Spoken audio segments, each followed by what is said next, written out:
हम यहाँ पर वायु प्रदूषण के विषय पर कुछ चर्चा करेंगे कि वायु प्रदूषण के क्या मुख्य कारण हैं और वायु प्रदूषण के लिए कम करने के लिए, नियंत्रित करने के लिए हम क्या उपाय कर सकते हैं। जैसा कि वायु प्रदूषण नाम से ही हम सभी जानते हैं कि समझ में आ रहा है कि वायु के द्वारा होने वाला प्रदूषण, जैसा कि हमारे सर ने बताया कि वायु प्रदूषण आज के समय की बहुत ही ज्वलंत समस्या बन गया है और ये ना कि एक ज्वलंत समस्या, इसने एक चुनौती का रूप धारण कर लिया है। तो हम आपको बताएंगे कि उसके लिए हम क्या उपाय क्या करना है, क्या नहीं करना है, इसके विषय पर हम आपसे यहाँ पर चर्चा करेंगे। सबसे पहले हम सभी जानते हैं कि हमारे चारों ओर का जो वायु वातावरण है उसे हम वायुमंडल कहते हैं। वायुमंडल में कई प्रकार की गैसें होती हैं जो एक संतुलित अवस्था में होती हैं, जैसे कि 78% नाइट्रोजन, 21% ऑक्सीजन, 0.9% आर्गन और 0.1% अनदर गैसेस। आप इन चार्ट के माध्यम से भी देख पा रहे होंगे, ये पीछे जो चार्ट लगा, कार्बन डाइऑक्साइड, मीथेन, जलवाष्प, नियोन, यह वायुमंडल की एक संतुलित संरचना है। जब अवांछनीय गैसों का स्तर एक रेशो से होकर बढ़ता है, अवांछनीय गैसों का स्तर वायुमंडल में बढ़ता है, तो वह वायु प्रदूषण का कारण बनता है। वायु प्रदूषण के और क्या मुख्य कारण है, जैसे कि हमारे पेड़ों से गिरने वाली पत्तियां जब हम जलाते हैं तो उनसे कई तरह की हानिकारक और विषाक्त गैसें निकलती हैं जो हमारे वायुमंडल को तो प्रदूषित करती हैं, साथ में हमारे मानव स्वास्थ्य के लिए भी हानिकारक है। पेड़ों से गिरने वाली पत्तियों को जलाने से कार्बन डाइऑक्साइड और कार्बन मोनोऑक्साइड जैसी हानिकारक विषाक्त गैसें निकलती हैं और एक रसायन उत्सर्जक के रूप में निकलता है, उसका नाम है बेंजोएपायरिन। बेंजोएपायरिन नामक रसायन इतना हानिकारक है कि ये ना केवल मनुष्यों में, पशुओं में, एनिमल्स में भी कैंसर का कारक बनता है।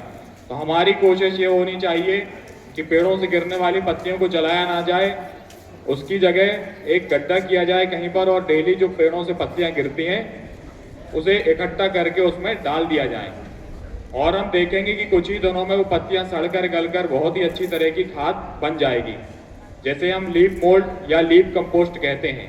और वह खाद इतनी गुणवत्ता युक्त होती है कि हमारे पौधों के लिए काफ़ी लाभदायक रहती है और इससे हमें पत्तियां जलाने की ज़रूरत भी नहीं पड़ेगी। इसके साथ में और क्या चीज़ें हम देखते हैं, आज के समय में हम देखते हैं कि बागवानी, हमारी जो बागवानी है उसमें कीटनाशकों का अत्यधिक उपयोग किया जा रहा है। इतना ज़्यादा उपयोग होने से हमारी मृदा, हमारी जो भूमि है उसके सूक्ष्म जीव मर रहे हैं, उसकी उर्वरा शक्ति कमज़ोर हो रही है।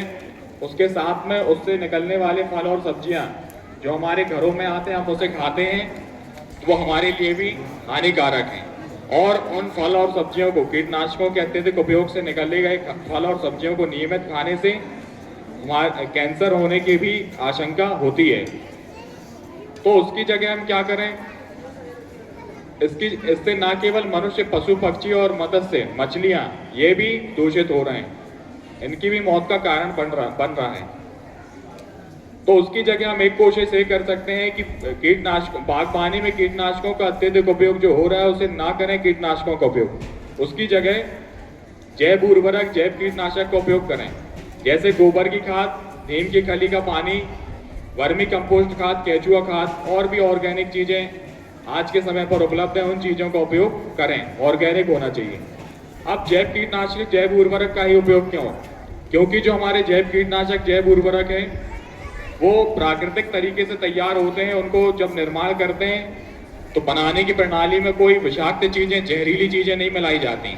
इसकी वजह से वो हमारी भूमि को हानि नहीं पहुंचाते और उनके द्वारा उत्पन्न हुए फल सब्जियां हमारे स्वास्थ्य के लिए लाभदायक रहते, किसी भी तरह की कोई हानि नहीं होती। कोशिश ये करें बागवानी में कम से कम कीटनाशकों का उपयोग हो। उसके साथ में अभी गर्मी का मौसम आएगा, हम सभी देखते हैं हमारे ऑफिस, दफ्तर या फिर घरों में एसी, एयर कंडीशनर का उपयोग बहुत अधिक प्रचलन में आ गया है। उससे निकलने वाली गैसें भी वायुमंडल को प्रदूषित करती हैं। तो हमारी कोशिश ये होनी चाहिए कि एयर कंडीशनर का उपयोग कम से कम करें, कम से कम एयर कंडीशनर के संपर्क में आए और उसका उपयोग कम से कम करें। उसकी जगह पंखा, कूलर और ज़्यादा से ज़्यादा पौधे लगाएं, क्योंकि पेड़ वायु प्रदूषण को कम करते ही हैं, ऑक्सीजन ज़्यादा देते हैं, उसके साथ साथ ये हमारे पर्यावरण को भी ठंडा करने का कार्य करते हैं। और वायु प्रदूषण का सबसे बड़ा और सबसे मुख्य कारण आज के समय में आधुनिक युग में है, वो है वाहनों से निकलने वाला धुआं। हमारे जो व्हीकल्स है, जनसंख्या इतनी तेजी से बढ़ी है, वाहन भी बहुत अधिक मात्रा में उपयोग हो रहे हैं, उनमें जो डीजल, पेट्रोल या फिर ईंधन उपयोग होते हैं, उनसे निकलने वाला धुआं वायुमंडल को बहुत अधिक मात्रा में प्रदूषित करता है। और दिल्ली शहर के हालात आप सभी को पता है, दिल्ली शहर में बहुत ज्यादा प्रदूषण फैल रहा है। तो एक सर्वे के अनुसार प्रतिवर्ष लगभग 10 लाख लोग बीमारियों का शिकार हो रहे हैं और बच्चे अस्थमैटिक हो रहे हैं नाइट्रोजन डाइऑक्साइड की वजह से। कोशिश ये करें कि उसकी जगह पब्लिक ट्रांसपोर्ट का उपयोग करें, ज़्यादा से ज़्यादा पैदल चलें, साइकिल चलाएं और इलेक्ट्रॉनिक व्हीकल्स का उपयोग करें। इसके साथ में अभी 2025-26 में एक सर्वेक्षण हुआ था ऑल ओवर इंडिया, पूरे भारतवर्ष में, तो पूरे हर राज्य के हर जिले उसमें शामिल थे। उसमें हमारा जबलपुर शहर भी शामिल था। तो उसमें हमारे जबलपुर शहर को 2025-26 स्वच्छ वायु गुणवत्ता सर्वेक्षण में हमारे जबलपुर शहर को दूसरा स्थान मिला है। प्लीज बच्चों तालियां, ये हमारे लिए काफी गर्व की बात है और काफी गौरव की बात है। और हमारी कोशिश ये होनी चाहिए कि जो सेकंड पोजीशन आई है, ये फर्स्ट पोजीशन पर आए। तो इसके लिए आपको और हमको मिलकर प्रयास करने पड़ेंगे।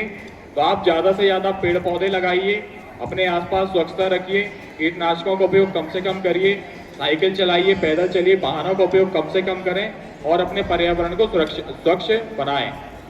और आपका और हमारे द्वारा किया गया प्रयास केवल हमारे लिए नहीं, हमारे आने वाली पीढ़ी के लिए भी वरदान साबित होगा। तो हम आशा करते हैं आप सभी ज़्यादा से ज़्यादा पेड़ पौधे लगाएंगे। Thank you so much.